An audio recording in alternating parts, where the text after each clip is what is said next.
ఆయన అందరికీ మనం ఏదో కాదు మన పెడదాం ఏమంట మన మోర్ ఆపోజిట్లో ఉన్న చంద్రన్న సైడ్కి వచ్చాము ముంబై మోడల్. అలాగే విగ్రహాలు చూపిస్తా చూడండి.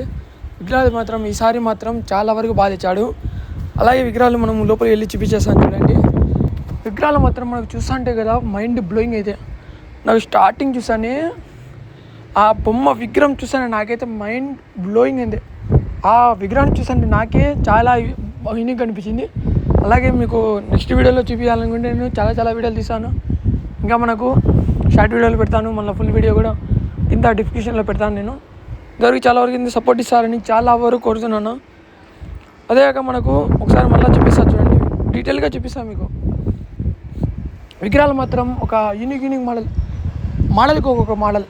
అంటే ఈ యొక్క అయ్యప్ప స్వామి మోడల్ కావచ్చు, వెంకటేశ్వర స్వామి మోడల్ కావచ్చు, అలాగే బొంబాయి మోడల్ స్టైల్ అంటే ఇంకా అర్థం చేసుకోండి. మీరు కూడా అర్థం చేసి చాలా వరకు కోరుతున్నాను.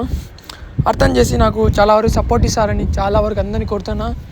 అదేగాక మనకు మన కడప లోకేష్ బ్లాగ్స్ అనమాట మన యూట్యూబ్ ఛానల్ మనకు, అలాగే ఇన్స్టా కూడా ఉంది. అలా వారికి సపోర్ట్ చాలా వరకు చేస్తారని అందరు కోరుకుంటున్నాను. Thank you. మరి అన్న విగ్రహాలు అయితే మనకు యూనిక్ మోడల్నా. అలాగే మనకు ఎప్పుడైనా చెప్పుకోండి, మన చంద్రన్న అంటే పొద్దుటూరులో విగ్రహాలు మాత్రం బొమ్మాయి స్టైలే. కానీ ఈ స్టైల్ మాత్రం ఎక్కడ చిక్కదు. మన ఆంధ్ర ఎవరు తిరిగినా కూడా చిక్కదు. అలా మోడల్ తెచ్చాడన్న ఈసారి. ఈ విగ్రహం చూసండి, మీకు అనిపిస్తుందో కామెంట్ చేసి నా కింద డిస్క్రిప్షన్లో మెసేజ్ ఇచ్చాను. అలాగే నేను చాలా వరకు కొడుతున్నాను. Thank you. మరి ఉంటా.